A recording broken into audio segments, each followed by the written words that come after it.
Assalamualaikum warahmatullahi wabarakatuh.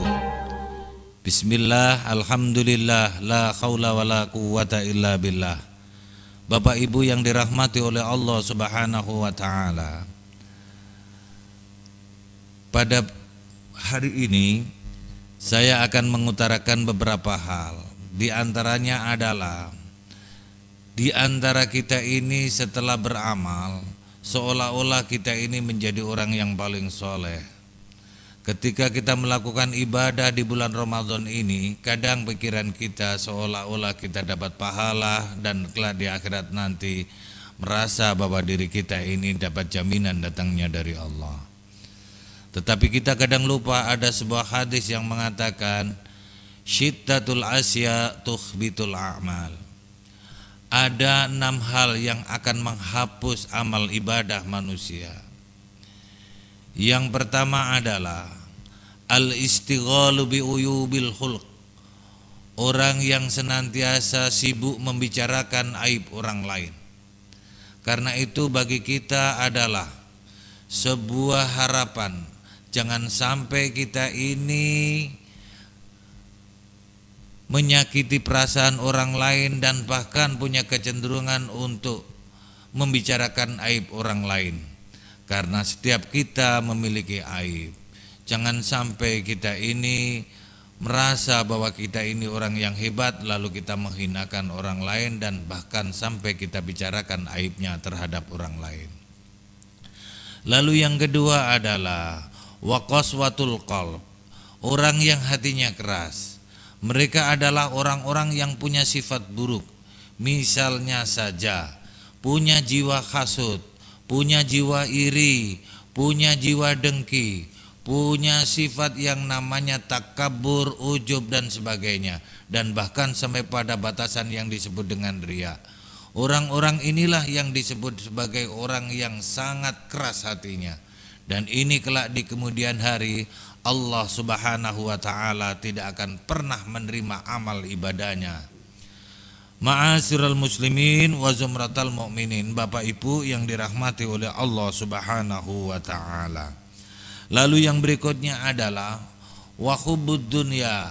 Orang-orang yang cinta terhadap dunia.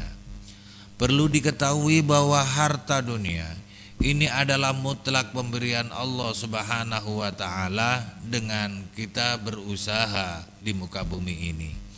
Tetapi sesekali jangan sampai kita ini merasa bahwa harta benda itu adalah yang penting dalam hidup kita ini. Sebab kelak di kemudian hari kita tidak akan pernah membawa harta benda kita sampai ke liang kubur. Dan bahkan sampai batas kematian kita nanti, kita tidak akan pernah membawa harta kita.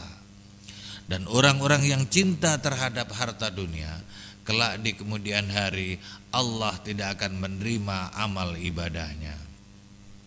Lalu yang berikutnya adalah wakillatul haya. Orang yang memiliki sedikit rasa malu kepada Allah Subhanahu wa ta'ala. Orang yang tidak memiliki sifat malu ini sangat berbahaya kelak di kemudian hari. Allah tidak akan menerima amal ibadahnya. Karena mereka tidak memiliki malu kepada Allah. Tidak beribadat, tidak malu. Tidak sholat, tidak malu. Tidak puasa Ramadan, tidak malu. Dan bahkan ibadah-ibadah yang sifatnya wajib, mereka justru menolak amal ibadah itu. Dan ini adalah berbahaya bagi langkah hidup manusia yang seperti ini. Karena itulah Bapak Ibu rahimakumullah, maka jangan sesekali di antara kita ini memiliki sifat sedikit rasa malu kita kepada Allah Subhanahu wa ta'ala. Lalu yang berikutnya adalah watulul amal. Orang yang pandang angan-angannya. Orang yang panjang angan-angannya. Biasanya orang yang seperti ini adalah orang yang selalu berpikir, hanya berpikir. Dan ini kelak nanti kalau sampai melebihi batas pikirannya, dia bisa jadi menjadi orang yang rakus ketika mengangan-angan harta benda, terutama urusan-urusan duniawi. Dan inilah maka mari kita jaga diri kita ini agar jangan sampai kita semuanya menjadi orang-orang yang cinta terhadap dunia. cinta terhadap dunia, jangan sampai pula kita orang-orang yang menjadi orang yang tulul amal. Yang berikutnya adalah wadzalimu la yantahi, orang yang berbuat dolim yang tidak berkesudahan. Orang-orang yang seperti ini adalah berbahaya. Misalnya saja ketika orang-orang yang seperti ini memiliki anak buah bekerja, lalu dengan gaji kecil atau gajinya dipotong misalnya saja, atau bisa jadi mereka tidak mendapatkan upah dari pekerjaan itu, maka kategori orang-orang yang seperti ini adalah mereka orang-orang yang amalnya nanti tidak akan pernah diterima oleh Allah Subhanahu wa ta'ala. Karena itu harapan kita semua, mari kita menjaga diri kita agar kelak di kemudian hari amal kita diterima oleh Allah Subhanahu wa ta'ala.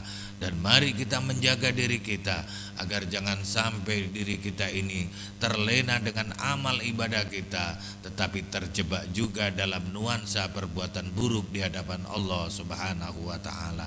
Demikianlah dan sekian yang dapat saya sampaikan. Mudah-mudahan ada manfaatnya bagi kita semua. Adanallahu wa iyyakum ajma'in. Wassalamualaikum warahmatullahi wabarakatuh.